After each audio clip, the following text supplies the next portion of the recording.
NEET 2020 के लिए आज वो दिन आ ही गया है जब आप अपने घरों से निकलेंगे इस एग्जाम के लिए। बहुत सारी डिफरेंट सिचुएशन रही इस सेशन में, एग्जाम काफी डिले होता रहा।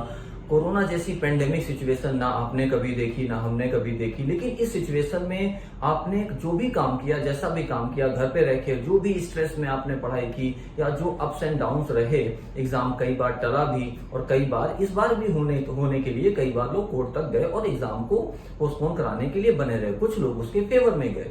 तो बहुत सारी बातों के बीच में, बहुत सारी कंडीशंस के बीच में, बहुत सारी आपके अनफेवरेबल कंडीशंस के बीच में आज आप एग्जाम देने जाएंगे। तो एग्जाम देने जाएंगे तो आप कुछ बातें जरूर ये ध्यान रखिएगा। सबसे पहले जो आपके डॉक्यूमेंटेशन है वो आप जरूर लेके जाइएगा, उनमें से कुछ भी भूलना नहीं चाहिए। दूसरा, अपना सराउंडिंग सेफ रखिएगा। वो जाते वक्त आप अपना मास्क वगैरह लेके जाइएगा, मास्क और हैंड सैनिटाइजर साथ में लेके जाएं।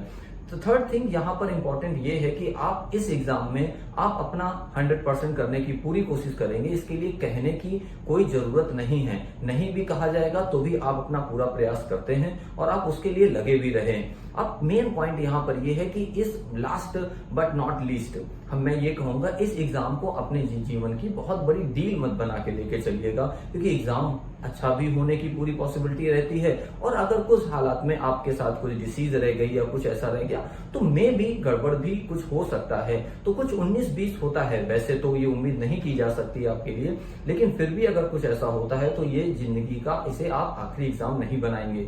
आप इसके लिए आप अपना पूरा एंड तक पूरे डेडिकेशन के साथ, पूरी फ्रेश एनर्जी के साथ, पूरे स्पिरिट के साथ, फ्रेश माइंड के साथ एग्जाम देने के लिए जाएंगे। और दूसरी सबसे अच्छी बात यहाँ पे ये है कि आप एग्जाम में किस पैटर्न को फॉलो करेंगे, कि आपको करना कैसे है। तो आपका 3 सेगमेंट होता है, फिजिक्स, केमिस्ट्री, बायोलॉजी, ये भी बताने की जरूरत नहीं है।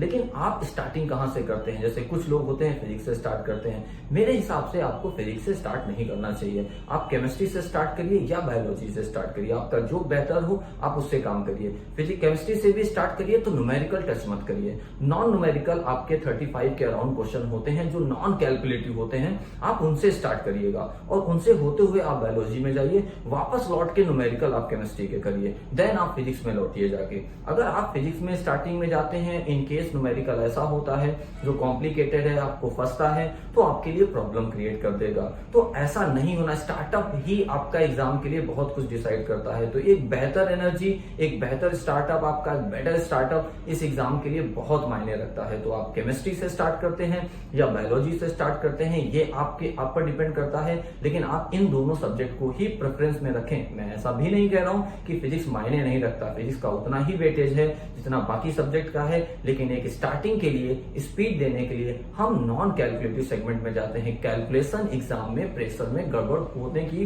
पॉसिबिलिटी पूरी रहती है। तो जब आप एक बड़ा सेगमेंट कंप्लीट करके आगे निकलेंगे, फिर आप न्यूमेरिकल करने जाएंगे तो आप में एक अलग एनर्जी होती है।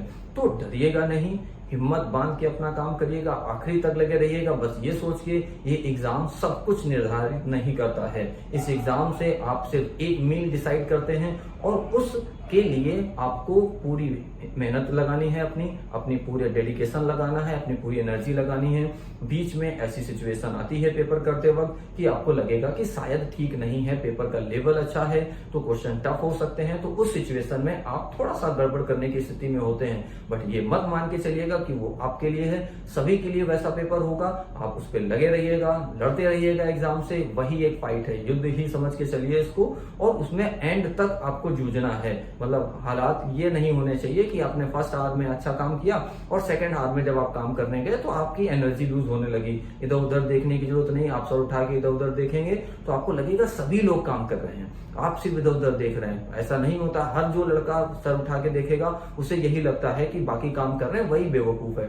तो ऐसा भी नहीं होना चाहिए। तो जो भी आपने काम किया है पिछले, इन जैसी भी सिचुएशंस रही हैं, इस एक बुरे समय में जब आप एग्जाम देने जा रहे हैं, जिसमें आपने अपने को सेफ रखा हुआ है, यही एक सबसे अच्छी बात है। और उसमें आप एग्जाम देने जा रहे हैं, अपने को सेफ रखिए, अपनी पूरी एनर्जी के साथ, पूरी स्पिरिट के साथ नई एनर्जी के साथ एग्जाम दीजिएगा। बीच में कतई हताश होने की जरूरत नहीं है। बीच में ऐसा होता है पेपर की सिचुएशन में कि आप बस ट्रैक गड़बड़ नहीं होना चाहिए। एक एनर्जेटिक ट्रैक जहां पर कम समय में स्टार्टिंग में अगर आप एक अच्छा स्टार्टअप लेते हैं तो वो आपको एक पॉजिटिविटी देता है, और ऐसी स्टार्टिंग एग्जाम के लिए बहुत नेसेसरी होती है। बहुत कुछ नहीं कहना चाहता, सिर्फ आप इतना जान लीजिए, इस एग्जाम के लिए मेरी तरफ से बहुत बहुत शुभकामनाएं आपके लिए। पूरी ईमानदारी से जाइए, उसको काम करिए, अपने डॉक्यूमेंट्स जरूर रख लीजिएगा, किसी तरीके की कोई वैसी चूक नहीं होनी चाहिए। बबल फिल करने में लापरवाही नहीं होनी चाहिए। एक पेपर के क्वेश्चन करते हैं एक पेज के, उसके बबल फिलअप करिएगा। तो इन सब बातों का ध्यान करके आपको एग्जाम सेंटर जाना है, ठीक है। तो आप ये चीजें ध्यान रखेंगे। फिर से रिपीट कर रहा हूं, एक एग्जाम आपकी जिंदगी की बहुत बड़ी डील नहीं हो सकता, लेकिन फिर भी आप अपना पूरा प्रयास करिए जाके, और उसके लिए आप अपनी एनर्जी के साथ लगिए। ऑल द बेस्ट मेरी तरफ से, इम्पैक्ट की पूरी टीम की तरफ से। इस नीट 2020 के लिए आपके लिए बहुत बहुत शुभकामनाएं।